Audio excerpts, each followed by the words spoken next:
Hello, beautiful, and welcome to the Moms Talks Sex podcast. I'm your host, Maura Yelvington of Morph Transform Your Reality, where I help women step out of trauma and reclaim their power.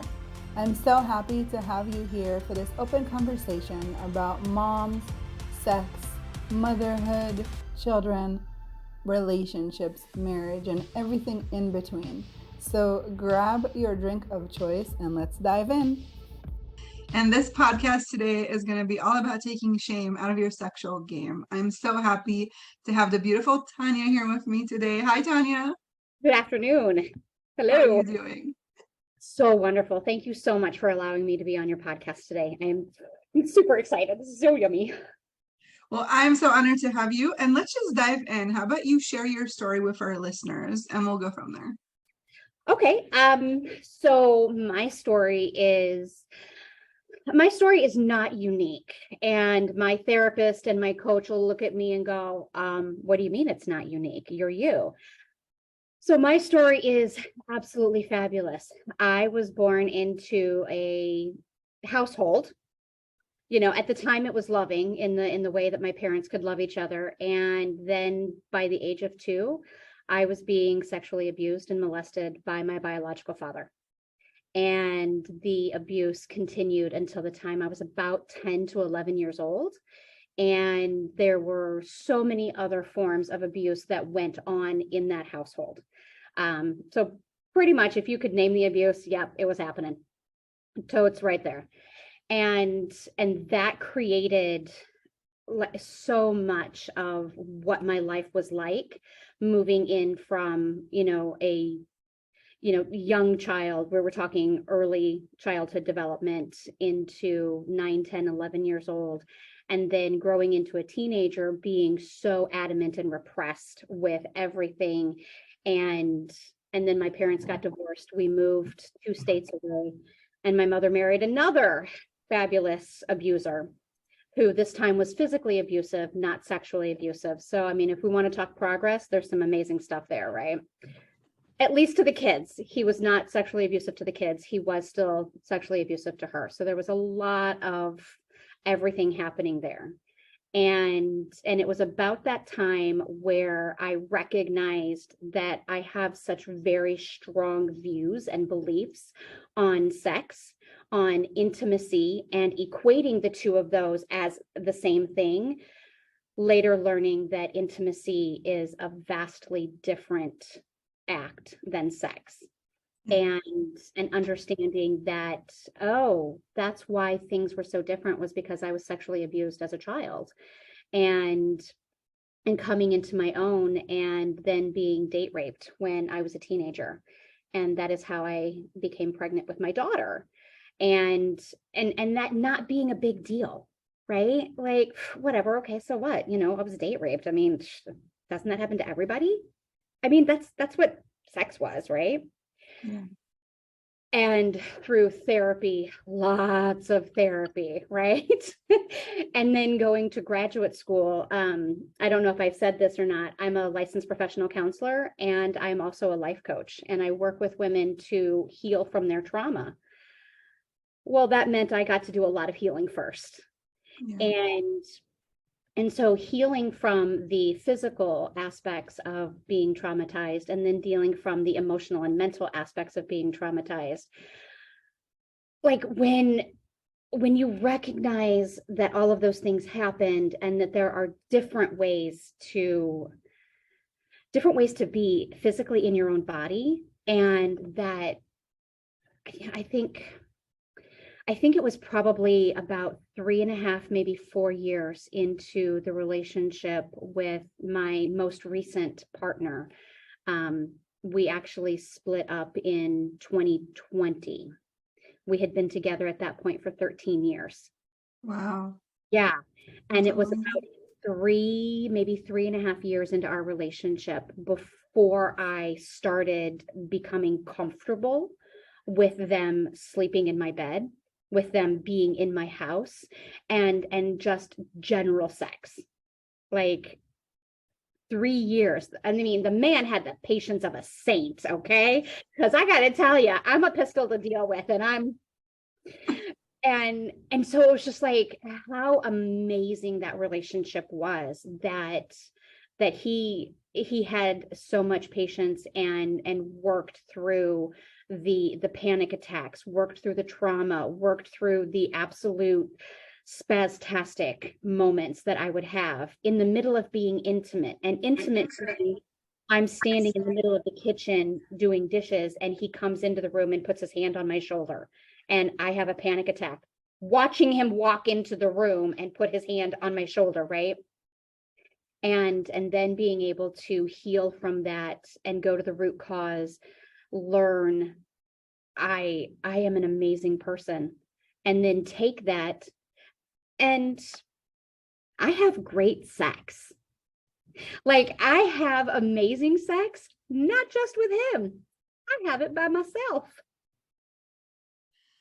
I love this so much. So, but before, I just want to ask you, so when did you start realizing that was what was going on was caused, did you always know it was caused by sexual trauma, or there was other or was that something you suppressed in your mind? Like, So until I was about 13, I was going to say 12, and I was like 12 years old was when there was something twisting up here, twisting being, like there's a whisper of something happening, like, hey, something's weird, something's going on. And it was I think I was exactly 13, because it had been 1 year since my parents split and we had moved, that my biological father was adamant about the fact that he wanted visitation with his kids. And when that was told to us that he wanted visitation, that's when there was, how when you put sunglasses on and you don't have your contacts in, things look really blurry. Something's over there, you just don't recognize what it is. yeah. That's what it was. I knew something was wrong. I knew that that is not safe. You are not going to put my little sister in that monster's area. Like, do not let my baby sister, who was 2 at that time, which was the age I started being. Yeah. I knew that no, absolutely not. She is not allowed to go. She can't.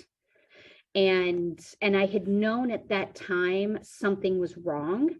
I wasn't consciously aware of what, because every time at that time my mom started dating him, it was a friend of the family.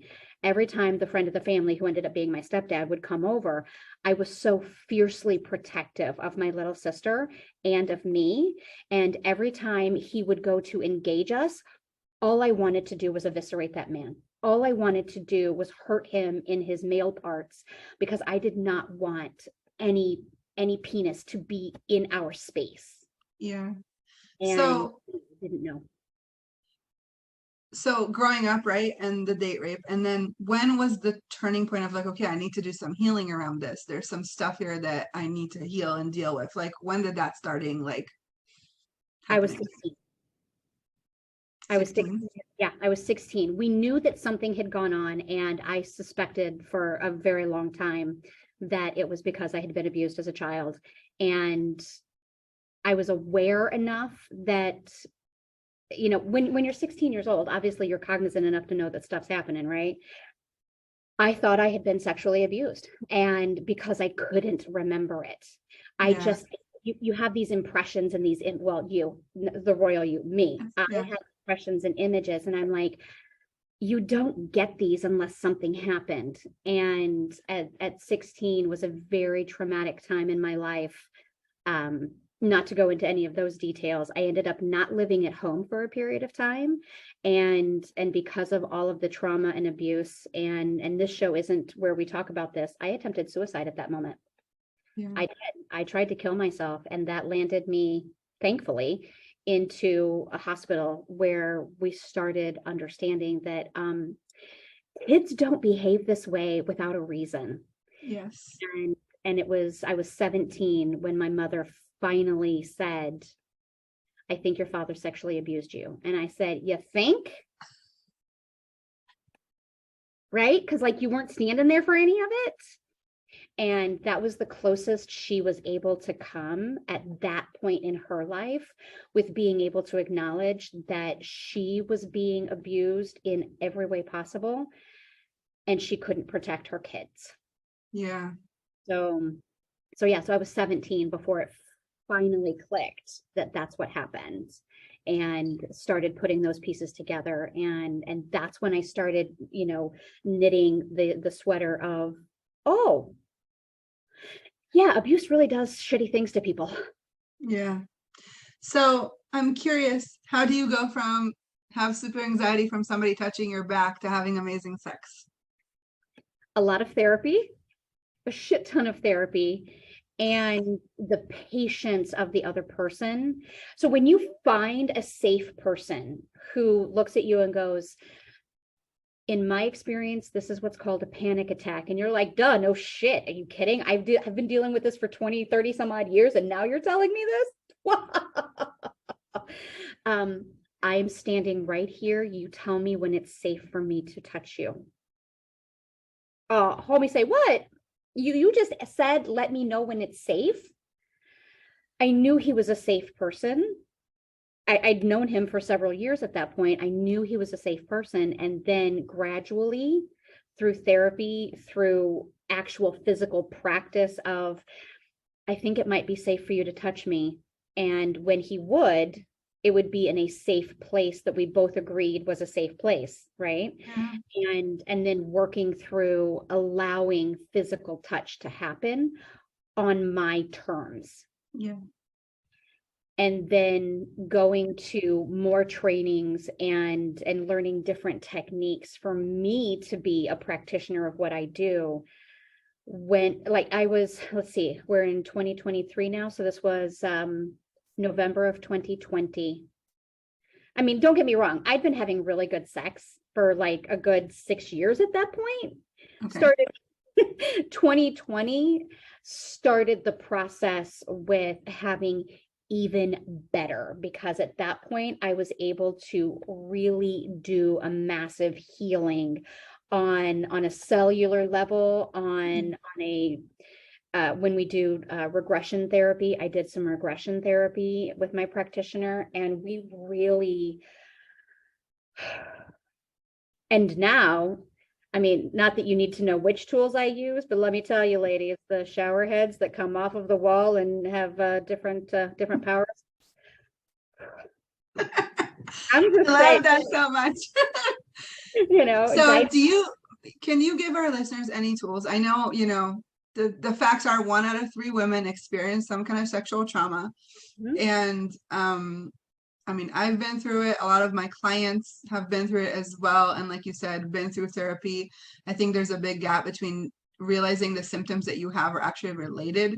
And so I do a lot of connecting the dots between, okay, your anxiety is probably caused because of something, a little more deep. We need to go more deep. Yes. Right. So the anxiety is just the byproduct of what actually happened in your life, right? The depression, the postpartum, the low libido, the, yeast infections, the UTIs, it's all a symptom to something that is deeper. And so definitely healing and releasing on a cellular level. And what I'm hearing from you too is, yes, you went to a lot of therapy, but it seems like until you actually did some energy work, right, with your practitioner or whatever, that's when it's really started releasing and activating from the body. And I talk about this a lot because, yes, we can talk about our story a lot, but if we're not healing it from the cells, from the molecules that were actually hurt, we're never going to really heal and let go of this trauma. Yeah. So yeah, there was a lot of energy work being done. I became a Reiki master teacher in the early 2000s. And while that was an amazing healing process, it was, so the tips that I can give are, do everything that you can. If you can think of it, go do it, because we talk in terms of progress.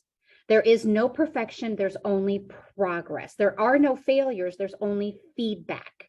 So what is the feedback that you're being given? Listen to your body. Yes. really take note and get really curious with yourself. Is what is it about my body that I'm not listening to, that when I do listen to it, I respond better to myself? Yes. Healing yourself on the cellular level, doing whatever it takes. And, so there's so many different types of therapies and coachings, like, all the different kinds, psychodynamic, grace therapy, everything. Right. Is coming to terms. Don't get me wrong. I'm very passionate about my feelings towards different people, and they no longer hold an attachment. They're not fish hooked into my skin anymore. I just have the scars left over going, I have a passionate feeling about that.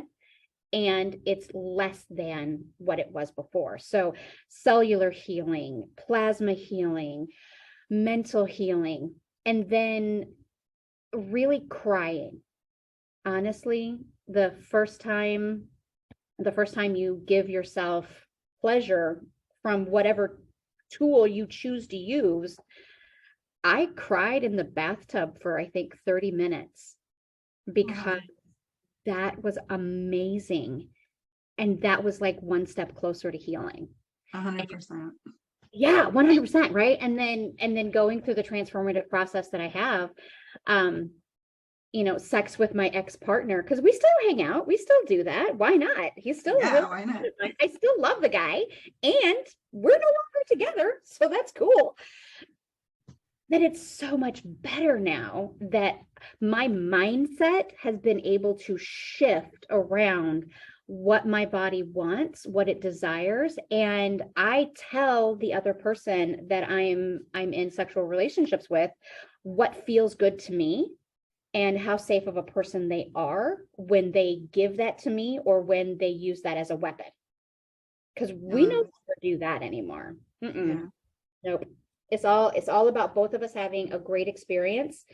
Okay, so it's mostly about me having a great experience. Because, you're a dude, you can, whatever. you can do it to a soda commercial. I think you can give it to me for a little bit. I love that. That's hilarious. Well, this was such an honor and a pleasure to have you. It was such an eye-opening, and I think it will really help women kind of be more aware. Awareness is key. Asking questions, asking your body, being more aware, really connecting to those places of you that maybe you shove down, and not ignoring the messages that you get, not ignoring the dreams that you have. Your body is trying to communicate with you. It's trying to tell you, right? So the more you can be aware and the more can you tune in and listen to you, the more happy and the more of you you're going to be. Exactly. Right. Bring it all right back in. All right here, because it's Thank you for tuning in to the so Moms yummy and Talk juicy. Sex you just podcast. Get to get if you curious enjoyed about this where that's episode, at for you. please share with your friends. And enjoy pleasure, because that's what you're here for. Support our Enjoying community pleasure by on joining all our levels. Facebook group, Moms Talk Sex, or follow us on Well, Instagram if they want to at find More you, if my Healing. listeners want to find you If you're anywhere, where interested can in they being find a you? guest How can on they our reach show, you send us can an find email. me on Facebook. Thank you for joining, my and name, we'll see you Tonya next Winingar. week. You can also find me on Facebook at the Dynamite Coach STL. STL is for St. Louis because I'm in St. Louis, Missouri. Yeah, if you are looking for maybe different types of therapy, you can find me at gatewaybehavioralhealthconsultants.com and schedule an appointment with me or a consultation. I love that. Yes. Well, thank you